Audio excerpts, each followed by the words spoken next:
رب اشرح لي صدري ويسر لي أمري واحلل عقدة من لساني يفقهوا قولي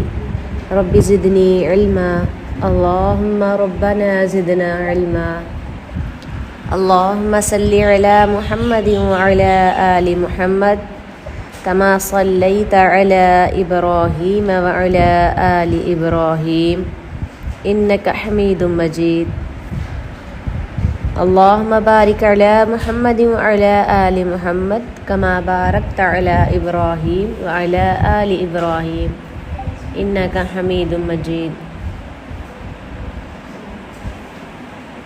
أعوذ بالله من الشيطان الرجيم بسم الله الرحمن الرحيم سورة احقاف آیت نمبر 26 سے ہے وَلَقَدْ مَكَّنَّاهُمْ فِي مَا إِن مَّكَّنَّاكُمْ فِيهِ وَجَعَلْنَا لَهُمْ سَمْعًا وَأَبْصَارًا وَأَفْئِدَةً فَمَا أَغْنَى عَنْهُمْ سَمْعُهُمْ وَلَا أَبْصَارُهُمْ وَلَا أَفْئِدَتُهُمْ مِنْ شَيْءٍ إِذْ كَانُوا يَجْحَدُونَ بِآيَاتِ اللَّهِ وَحَاقَ بِهِمْ مَا كَانُوا بِهِ يَسْتَهْزِئُونَ وَلَقَدْ أَهْلَكْنَا مَا حَوْلَكُمْ مِنَ الْقُرَىٰ وَصَرَّفْنَا الْآيَاتِ لَعَلَّهُمْ يَرْجِعُونَ فَلَوْلَا نَصَرَهُمُ الَّذِينَ اتَّخَذُوا مِن دُونِ اللَّهِ قُرْبَانًا آلِهَةً بَلْ ضَلُّوا عَنْهُمْ وَذَلِكَ إِفْكُهُمْ وَمَا كَانُوا يَفْتَرُونَ وَإِذْ صَرَفْنَا إِلَيْكَ نَفَرًا مِنَ الْجِنِّ يَسْتَمِعُونَ الْقُرْآنَ فَلَمَّا حَضَرُوهُ قَالُوا أَنصِتُوا فَلَمَّا قُضِيَ وَلَّوْا إِلَىٰ قَوْمِهِمْ مُنذِرِينَ قَالُوا يَا قَوْمَنَا إِنَّا سَمِعْنَا كِتَابًا أُنزِلَ مِن بَعْدِ مُوسَىٰ مُصَدِّقًا لِّمَا بَيْنَ يَدَيْهِ يَهْدِي إِلَى الْحَقِّ وَإِلَىٰ طَرِيقٍ مُّسْتَقِيمٍ يَا قَوْمَنَا أَجِيبُوا دَاعِيَ اللَّهِ وَآمِنُوا بِهِ يَغْفِرْ لَكُم مِّن ذُنُوبِكُمْ وَيُجِرْكُم مِّنْ عَذَابٍ أَلِيمٍ صدق اللہ العظیم۔ ترجمہ دیکھیں اس کا وَلَقَدْ اور البتہ تحقیق مکناہم ہم نے ان کو قدرت دی تھی فیما اس میں ان نہیں مکناکم ہم نے قدرت دی تمہیں فیہ اس میں وجعلنا اور ہم نے بنا دیے لہم انہیں سمعن کان وابصارن اور آنکھیں وافئدہ اور دل افئدہ جمع نا فما تو نہ اغنا کام عنہم ان کے سمعہم ان کے کان ولا ابصارہم اور نہ ان کی آنکھیں ولا افئدتہم اور نہ ان کے دل من شیئن کچھ بھی اذ جب کانو تھے یجہدون وہ انکار کرتے بھی آیات اللہ اللہ کی آیات کا وحاکا اور اس نے گھیر لیا بہم ان کو ماں جو کانو تھے وہ بھی اس کا یستہزئون مذاق اڑاتے وَلَقَدْ اور البتہ تحقیق اہلکنا ہلاک کر دیے ہم نے ماں جو حولکم تمہارے ارد گرد ہے من القریٰ بستیوں میں سے وصرفنا اور ہم نے بار بار دکھائے الآیاتی اپنی نشانیاں لعلہم تاکہ وہ یرجعون کیا کریں لوٹ آئیں واپس آ جائیں فلولا پھر کیوں نہ نصرہم مدد کی ان کی الذین ان لوگوں نے اتخذوا جنہیں بنا لیا انہوں نے من دون اللہ اللہ کے سوا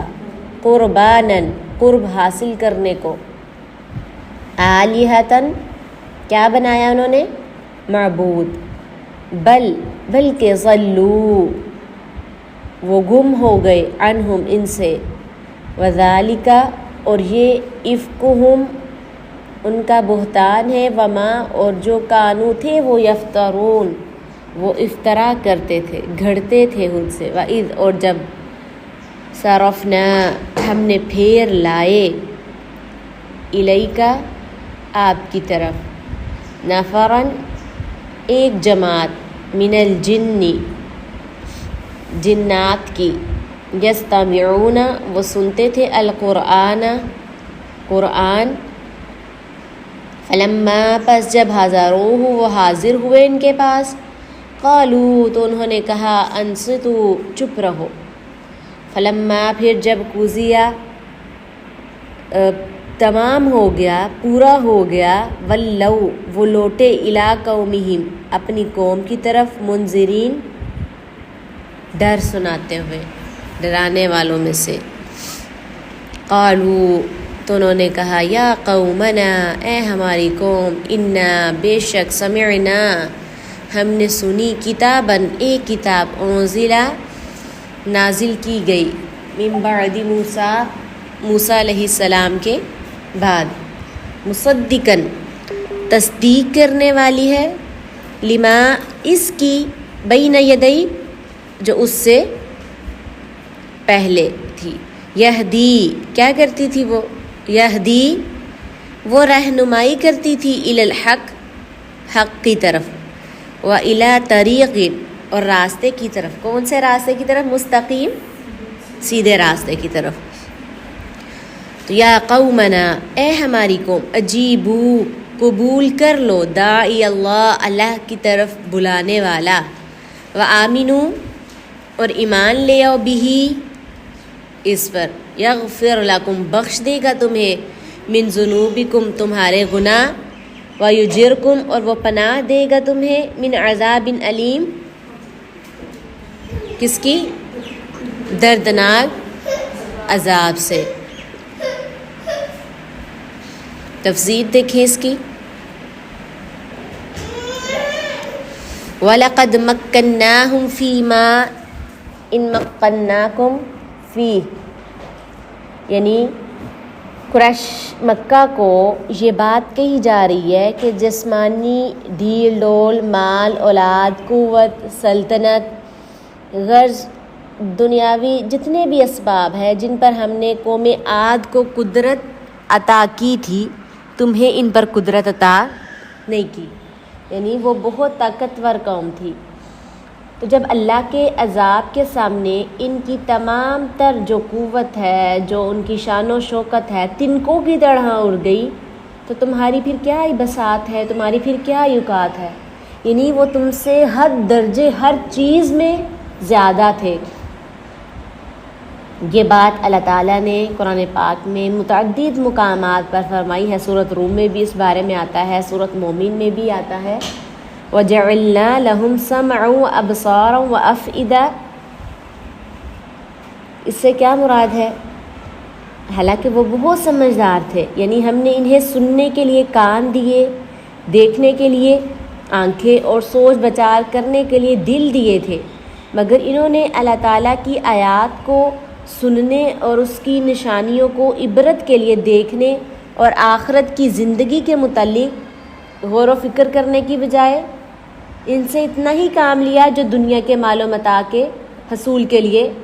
فائدہ تھا،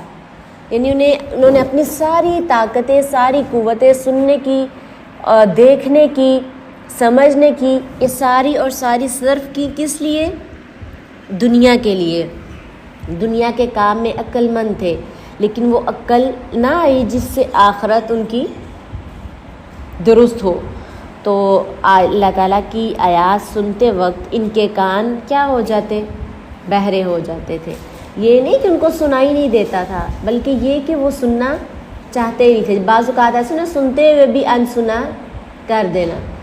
تو ان کے کان بہرے ہو جاتے تھے، اور آیت الہی دیکھنے کے لیے ان کی آنکھیں بند ہی رہتی تھیں۔ پھر جب ان پر اللہ کا عذاب آیا تو ان کی عقل مندی ان کے کسی کام نہ آ سکی، آئی ان کے کام کسی، جب اللہ تعالیٰ کا عذاب آیا، کیونکہ وہ اللہ کی آیات تسلیم کرنے سے صاف انکار کر دیا کرتے تھے۔ وَحَاقَ بِهِم مَّا كَانُوا بِهِ يَسْتَهْزِئُونَ، یعنی وہ عذاب جس کا وہ مذاق اڑایا کرتے تھے اور کہا کرتے تھے کہ جس عذاب سے ہمیں ڈراتے ہو، پیچھے پڑھا نا کیا کہتے تھے کہ جس عذاب سے تم ڈرا رہے ہو وہ عذاب جلدی کب آئے گا، کب آ رہا ہے۔ اسی عذاب نے انہیں گھیر لیا اور ایسا گھیرا کہ پھر اس سے نکل نہیں سکے، بچا سکے تھے اپنے آپ کو۔ وَلَقَدْ أَهْلَقْنَا مَا حَوْلَكُمْ مِنَ الْقُرَىٰ، اور بلا شبہ یقیناً ہم نے تمہیں ارد گرد کی بستیوں میں ہلاک کر دیا۔ اب انسان کی فطرت ہے کہ وہ دوسرے کو دیکھ کر عبرت حاصل کرتا ہے، ایسے ہی ہے نا۔ اس لیے اللہ تعالیٰ نے اہل مکہ کو مخاطب کر کے فرمایا کہ تم اپنے ارد گرد کی بستیوں پر نظر ڈالو اور دیکھو کس قدر قومیں جو ہیں وہ نیست و نابود کر دی گئی، اور کس طرح انہوں نے اپنی جو ہے عادتوں سے، اپنی کرتوتوں کے بدلے پائے۔ ارد گرد سے مراد کون ہے؟ احقاف، یعنی بستی ہے احقاف جو یمن کے حضر موت کے علاقے میں ہے۔ وہاں کے بسنے والے عادیوں کے انجام پر نظر ڈالو۔ تمہیں اور شام کے درمیان مقام حجر میں سمود کا جو حشر ہوا اسے دیکھو۔ یمن کی قوم سبا کے انجام پر غور کرو۔ مدین جو تمہارے اور غزہ کے درمیان ہے، تمہیں وہاں آتے جاتے رہتے ہو، اور قوم لوط کی بستیاں بھی تمہارے راستے میں پڑتی ہیں۔ ان سب کے واقعات عرب میں مشہور و معروف تھے۔ قرآن پاک میں بھی ان سب کے واقعات بیان کیے گئے نا۔ کس لیے بیان کیے گئے؟ تاکہ امت محمدیہ جو ہے اس پر غور و فکر کرے اور عبرت حاصل کرے۔ وَصَرَّفْنَا الْآيَاتِ لَعَلَّهُمْ يَرْجِعُونَ، تو اس کی تفسیر دو طرح سے ہو سکتی ہے۔ ایک یہ کہ ہم نے ان بستیوں کے رہنے والوں کے لیے آیات کو پھیر پھیر کر اور کئی طرح سے کھول کر بیان کیا تاکہ وہ واپس آ جائیں، پلٹ آئیں۔ دوسرا یہ کہ اللہ تعالیٰ نے کفار مکہ کے متعلق فرما رہے ہیں کہ ہم نے ان کے لیے آیات کو پھیر پھیر کر بیان کیا تاکہ وہ کفر و شرک سے پلٹ آئیں۔ تو اس صورت میں کلام میں التفات ہے کہ پچھلے جملے وَلَقَدْ أَهْلَقْنَا مَا حَوْلَكُمْ مِنَ الْقُرَىٰ میں کفار مکہ کو مخاطب فرمایا، اور پھر وَصَرَّفْنَا الْآيَاتِ لَعَلَّهُمْ يَرْجِعُونَ میں ناراضگی کے اظہار کے لیے ان کا ذکر غائب کے صیغے کے ساتھ فرمایا۔ اب دیکھیں فلولا، پھر کیوں نہ نصرہم، مدد کی ان کی، الذین، ان لوگوں نے، اتخذوا، جنہیں بنا لیا انہوں نے، من دون اللہ، اللہ کے سوا، کیا بنایا؟ قرباناً، قرب حاصل کرنے کو۔ یعنی پھر جب ان پر عذاب آیا تو انہوں نے جن کو معبود بنا لیا تھا انہوں نے ان کی مدد کیوں نہ کی، ان کو اللہ کے عذاب سے کیوں نہ بچا سکے۔ اہل مکہ اور ان کے ارد گرد کی قوموں کا سب سے بڑا اور مشترکہ جرم یہ تھا کہ انہوں نے اللہ تعالیٰ کے سوا کئی ایسے الہ بنا رکھے تھے جن کے متعلق وہ سمجھتے تھے کہ وہ مصیبت کے وقت ان کے کام آتے ہیں۔ تو اللہ تعالیٰ کے ہاں ان کی سفارش کرتے ہیں، ان کے پاس ان کی جو اللہ کے ہاں ان کی فریادیں پہنچاتے ہیں اور انہیں اللہ تعالیٰ کے قریب کرنے کا ذریعہ بنتے ہیں۔ تو پھر جب ان پر عذاب آیا، اللہ تعالیٰ کا اتنا سخت عذاب آیا، تو جن لوگوں کے بارے میں یہ گمان کرتے ہیں کہ یہ اللہ کے ہاں ہماری فریادیں پہنچاتے ہیں، ہماری حاجات جو ہے وہ قبول کرتے ہیں، ہماری مشکلات کا جو ہے یہ حل ڈھونڈتے ہیں، تو پھر جب ان پر عذاب آ گیا اللہ تعالیٰ کی طرف سے، تو ان کے جو پیر تھے یا جو ان کے معبود تھے وہ کیوں نہ بچا سکے، انہیں بچانا چاہیے تھا نا۔ پھر سورہ زمر میں آتا ما نعبدهم الا ليقربونا الى الله زلفى، ہم ان کی عبادت صرف اس لیے کرتے ہیں کہ وہ ہمیں اللہ سے قریب کر دے۔ یعنی سورہ زمر میں یہ لوگ کیا کہتے ہیں کہ ہم تو ان کی عبادت اس وجہ سے کرتے ہیں کہ یہ لوگ ہمیں اللہ تعالیٰ کے قریب کر دیں۔ حالانکہ یہ اگر صرف اللہ تعالیٰ کی عبادت کرتے، اللہ تعالیٰ سے ہر طرح کی حاجات کو قبول کرواتے، اللہ تعالیٰ سے دعائیں کرتے، تو اللہ تعالیٰ کے خود ہی قریب ہو جاتے۔ اسی طرح سورہ یونس میں آتا ہے اولئک شفعاؤنا عند اللہ، یہ اللہ کے ہاں ہمارے کیا ہیں؟ سفارشی ہیں۔ اور ایک جگہ آپ نے پڑھا ہے نا پیچھے بھی کہ جب قیامت کا دن ہوگا تو ان کے یہ جو جن کو یہ سفارشی سمجھتے ہیں ان سے پوچھا جائے گا تو یہ آگے سے کیا کہیں گے؟ ہمیں تو پتہ ہی نہیں کہ یہ دنیا میں رہ کر ہماری جو ہے عبادتیں کرتے تھے یا ہم سے دعائیں طلب کرتے تھے، ہم تو اس بارے میں نہیں جانتے۔ وہ صاف انکار کر دیں گے۔ تو پھر چاہیے تو یہ تھا کہ جب اس جرم کی پاداش میں ان پر عذاب آیا تو ان کی مدد کو پہنچتے، مگر کوئی ان کی مدد کو نہیں پہنچا۔ اس لیے اللہ تعالیٰ نے فرمایا پھر ان کے ان داتاؤں اور حاجت رواؤں اور مشکل کشاؤں نے ان کی مدد کیوں نہیں کی جنہیں ان لوگوں نے قرب حاصل کرنے کے لیے اللہ کے سوا معبود بنایا ہوا تھا۔ بل ضلوا عنہم، یعنی جب وہ وقت آیا جس کے لیے ان کی پوجا کی جاتی تھی، اس لیے پوجا کرتے تھے نا مشکل وقت میں یہ ان کے کام آئے، اور ان کے سامنے نذرانے پیش کیے جاتے تھے، تو وہ معبود یوں غائب ہو گئے کہیں ان کا سراغ نہ ملا، یعنی وہ بھی تہس و نہس ہو گئے، تباہ و برباد ہو گئے۔ وَذَلِكَ إِفْكُهُمْ وَمَا كَانُوا يَفْتَرُونَ۔ تو پتہ چلتا ہے کہ ان کی وہ باتیں جو انہوں نے اپنے معبودوں کی داغ بٹھانے کے لیے گھڑ رکھی تھی سب جھوٹ تھی، وہ سراسر بہتان تھی، وہ جو باندھتے رہتے تھے۔ وَإِذْ صَرَفْنَا إِلَيْكَ نَفَرًا مِنَ الْجِنِّ يَسْتَمِعُونَ، اور جب ہم نے جنوں کے ایک گروہ کو تیری طرف پھیرا جو قرآن کو غور سے سنتے تھے، یعنی مکہ کے کفار کے لیے ہود علیہ السلام اور ان کی قوم عاد کا ذکر کیجئے جو ان سے کہیں زیادہ قوت میں اور شان و شوکت والے تھے، کہ اپنے رسول کو جھٹلانے پر ان کا کیا حال ہوا۔ اسی طرح اہل مکہ کے ارد گرد کی بستیوں کے کفر پر اصرار کا انجام کیا ہوا، یعنی یہ مکہ والوں کو بتایا جا رہا ہے نا کہ جیسے تم اللہ کے نبی کی بات نہیں مان رہے ہو، آخری پیغمبر کو نہیں مان رہے ہو، تو تم اس پر غور کرو جو قوم عاد تھی، جو شان و شوکت میں ہر لحاظ میں تم سے زیادہ طاقتور تھی، تو جب وہ اپنے آپ سے عذاب کو ٹال نہیں سکے، ان کے معبود ان سے عذاب کو ٹال نہیں سکے، تو پھر تمہارا کیا حال ہوگا۔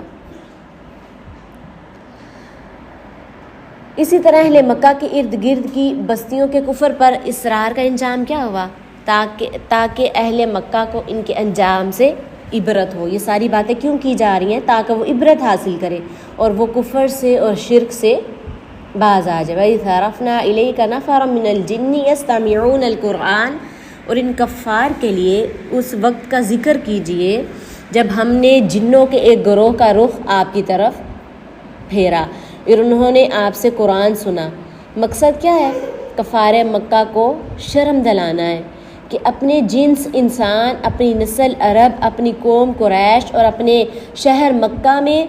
مبعوث رسول کی زبان سے ان پر نازل شدہ قرآن جیسی فصیح و بلیغ جو ہے معجزے والی کتاب مدت سے سننے کے باوجود نہ تم پر قرآن کا کچھ اثر ہوا، نہ تم رسول صلی اللہ علیہ وسلم پر ایمان لائے اور نہ شرک کی نجاست سے پاک ہو سکے۔ تو ذرا جنوں کے اس گروہ کو بھی دیکھو جو اچانک اس موقع پر پہنچے جب رسول اللہ صلی اللہ علیہ وسلم قرآن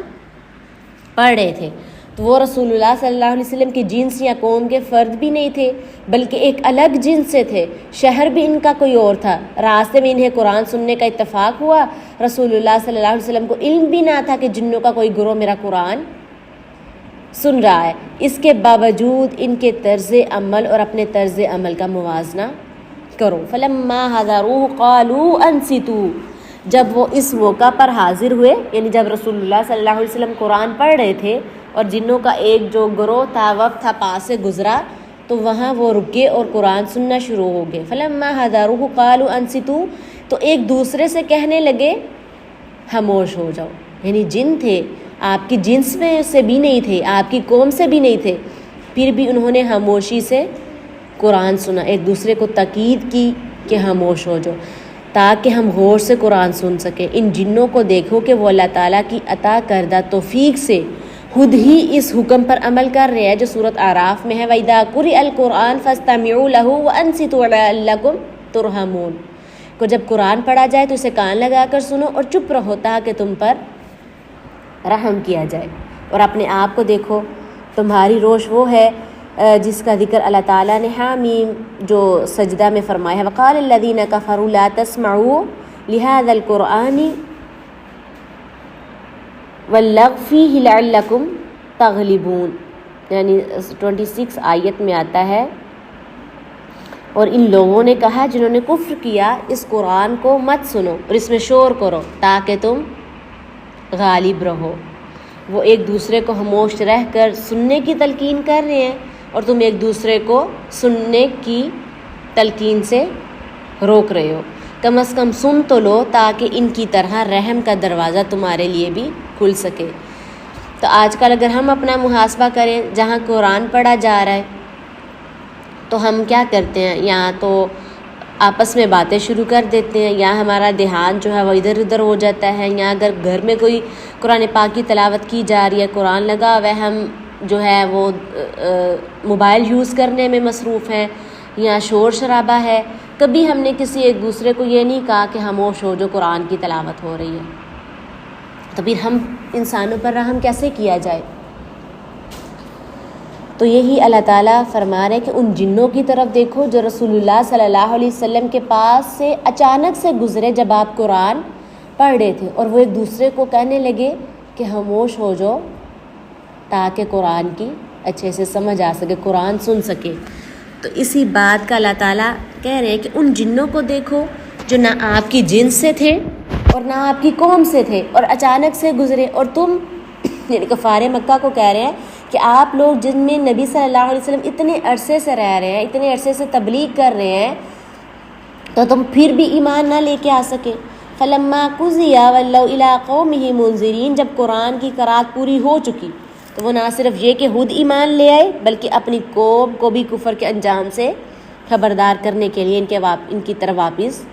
پلٹ گئے. کن کے بارے میں کہا جا رہا ہے؟ ہاں، جنات کے بارے میں، کیونکہ ایمان کی تکمیل اسی سے ہوتی ہے. تو ابو ہریرہ رضی اللہ تعالیٰ عنہ کو رسول اللہ صلی اللہ علیہ وسلم نے چند نصیحتیں فرمائیں. ان میں سے ایک یہ تھی کہ لوگوں کے لیے وہی پسند کرو جو اپنے لیے پسند کرتے ہو، مومن بن جاؤ گے. قالوا یا قومنا انا سمعنا کتابا انزل من بعد موسیٰ، انہوں نے کہا کہ اے ہماری قوم، بے شک ہم نے ایک ایسی کتاب سنی جو موسیٰ علیہ السلام کے بعد نازل کی گئی، جو اس کتاب کی تصدیق کرنے والی ہے جو اس سے پہلے ہے. مصدقا لما بین یدی یہدی الی الحق و الی طریق مستقیم، جو اس کی تصدیق کرنے والے جو اس سے پہلے ہے وہ حق کی طرف اور سیدھے راستے کی طرف رہنمائی کرتی ہے. قالوا یا قومنا انا سمعنا کتابا انزل من بعد موسیٰ، جنہوں نے نازل کردہ کتاب میں سے آخری کتاب انجیل کا نام لینے کی بجائے کس کا نام لیا؟ تورات کا نام لیا. تو بعض مفسرین کے مطابق اس کی وجہ یہاں تو یہ ہے کہ وہ یہود کے دین پر تھے یا انہیں انجیل کے نزول کا علم نہیں تھا، مگر زیادہ صحیح بات یہ ہے کہ قرآن سے پہلے آخری کتاب جو شریعت کے احکام پر مشتمل تھی وہ کون سی تھی؟ تورات. وہ تورات تھی. تو داؤد علیہ السلام کی زبور اور عیسیٰ علیہ السلام کی انجیل اس کی تکمیل یا تفسیر کرنے والی کتابیں تھیں. تو موسیٰ علیہ السلام کے بعد آنے والے تمام انبیاء حتیٰ کہ عیسیٰ علیہ السلام بھی تورات ہی پر عمل کے پابند تھے. تو سورۃ احقاف میں بھی قرآن سے پہلے موسیٰ علیہ السلام کی کتاب کا ذکر ہے. کیا فرمایا؟ وَمِن قَبْلِهِ كِتَابُ مُوسَىٰ إِمَامًا وَرَحْمَةً، سورۃ احقاف آیت نمبر 12 میں آپ نے پڑھا ہے. اور اس سے پہلے موسیٰ کی کتاب پیشوا اور رحمت والی تھی. تو رسول اللہ صلی اللہ علیہ وسلم نے غار حرا میں پہلی وحی کے نزول پر جب ام المومنین خدیجہ رضی اللہ تعالی عنہ آپ صلی اللہ علیہ وسلم کو لے کر ورقہ بن نوفل کے پاس گئیں تو انہوں نے آپ صلی اللہ علیہ وسلم سے سارا معاملہ سن کر کیا کہا تھا؟ ھذا الناموس الذی انزل علی موسیٰ، یہ وہی صاحب راز فرشتہ جو موسیٰ علیہ السلام پر نازل کیا گیا تھا. تو حالانکہ ورقہ بن نوفل اس سے پہلے عیسیٰ علیہ السلام کا دین قبول کر چکے تھے اور انجیل کے بہت بڑے عالم تھے. تو مصدق لما بین یدی یعنی یہ کتاب اس سے پہلے تمام آسمانی کتابوں کو سچا ثابت کرنے والی ہے. اس کتاب کے ذریعے سے وہ تمام باتیں وہ تمام پیشن گوئیاں ثابت ہوئیں جو ان کتابوں میں کی گئی ہیں، جن میں نبی صلی اللہ علیہ وسلم کی آمد کی پیشن گوئی بھی شامل ہے. یہدی الی الحق و الی طریق مستقیم یعنی عقائد و احوار میں حق اور اعمال میں سیدھے راستے کی طرف رہنمائی کرتی ہے. کون؟ یہ کتاب یعنی قرآن مجید، کیونکہ قرآن خبر اور طلب دونوں چیزوں پر مشتمل ہے. اس کی خبر صدق اور طلب عدل ہے، جیسا کہ فرمایا نا سورۃ انعام میں وتمت کلمۃ ربک صدقا وعدلا، تیرے رب کی کتاب صدق اور عدل کے اعتبار سے پوری ہو گئی. اور اللہ تعالیٰ نے فرمایا هو الذی ارسل رسولہ بالہدی ودین الحق، یعنی سورۃ توبہ میں اللہ تعالیٰ فرماتے ہیں وہی ہے جس نے اپنا رسول ہدایت اور دین حق دے کر بھیجا. تو ہدایت جو ہے علم نافع ہے اور دین حق عمل صالح ہے. اور جنوں نے بھی یہی بات کہی کہ یہدی الی الحق، کہ یہ کتاب سیدھے راستے کی طرف ہدایت دینے والی ہے، جو پچھلی تمام کتابوں کی تصدیق کرتی ہے. یا قومنا، اے ہماری قوم، اجیبو، قبول کر لو، داعی اللہ اللہ کی طرف بلانے والا، وآمنو اور ایمان لے آؤ، بہی اس پر، کیوں؟ یغفر لکم بخش دے گا تمہیں، من ذنوبکم تمہارے گناہوں سے، ویجرکم اور وہ پناہ دے گا تمہیں، من عذاب علیم دردناک عذاب سے. اب یا قومنا کے ساتھ دوبارہ مخاطب کرنے کا مقصد اس بات کے اہم ہونے کی طرف جو ہے توجہ کرنا ہے جو اس آیت میں بیان کی گئی. جس طرح خطیب کسی اہم بات کی طرف متوجہ کرنے کے لیے کیا کہتا ہے؟ یا ایھا الناس، اے لوگو. تو اسی طرح یا قومنا کہا گیا. اجیبوا داعی اللہ سے مراد رسول اللہ صلی اللہ علیہ وسلم ہے، کیونکہ آپ صلی اللہ علیہ وسلم کی دعوت اپنی ذات یا کسی بھی مخلوق کی بجائے صرف اللہ تعالیٰ کی عبادت اور اس کی اطاعت کی طرف تھی. جیسے کہ سورۃ یوسف میں بھی آتا ہے نا، اللہ تعالیٰ فرماتے کل ھذہ سبیلی ادعو الی اللہ علی بصیرہ، کہہ دی کہ یہی میرا راستہ ہے، میں اللہ کی طرف بلاتا ہوں اور پوری بصیرت پر، میں اور وہ بھی جنہوں نے میری پیروی کی. اور اللہ پاک ہے، وسبحان اللہ وما انا من المشرکین، اور اللہ پاک ہے اور میں شریک بنانے والوں میں سے نہیں ہوں. تو یہاں ایک سوال ہے کہ جنہوں نے نبی صلی اللہ علیہ وسلم کی صبح کی نماز کے دوران قرآن مجید کی جو تلاوت سنی، آپ نے ان میں سے کون سی آیات پڑھی جن میں وہ باتیں موجود تھی جن کی تلقین جنوں نے اپنی قوم کو کی؟ تو جواب اس کا یہ ہے کہ اگر ہمیں اور کوئی آیات معلوم نہ ہو سکیں تو سورۃ فاتحہ کی قرأت تو یقینی ہے، جو قرآن مجید کی تمام مضامین کو اپنے دامن میں سمیٹے ہوئے ہے. یغفر لکم من ذنوبکم ویجرکم من عذاب علیم، کہ اللہ کے داعی کی دعوت قبول کرنے اور اس پر ایمان لانے پر دو بشارتیں دیں. ایک اس فائدے کے حصول کی بشارت جو تمہیں ایمان لانے سے حاصل ہوگا کہ وہ تمہارے گناہ بخش دے گا، اور دوسری ناقابل تلافی نقصان سے بچنے کی بشارت کہ وہ تمہیں عذاب علیم سے بھی پناہ دے گا. تو یہ تلقین جنات اپنی قوم سے جا کر رہے ہیں کہ تم بھی اس کتاب پر ایمان لے آؤ جو پچھلی تمام کتابوں کی تصدیق کرتی ہے. اگر تم ایمان لے آؤ گے تو دردناک عذاب سے بچ جاؤ گے، تمہارے پچھلے جو گناہ ہیں وہ بخش دیے جائیں گے. صدق اللہ العظیم.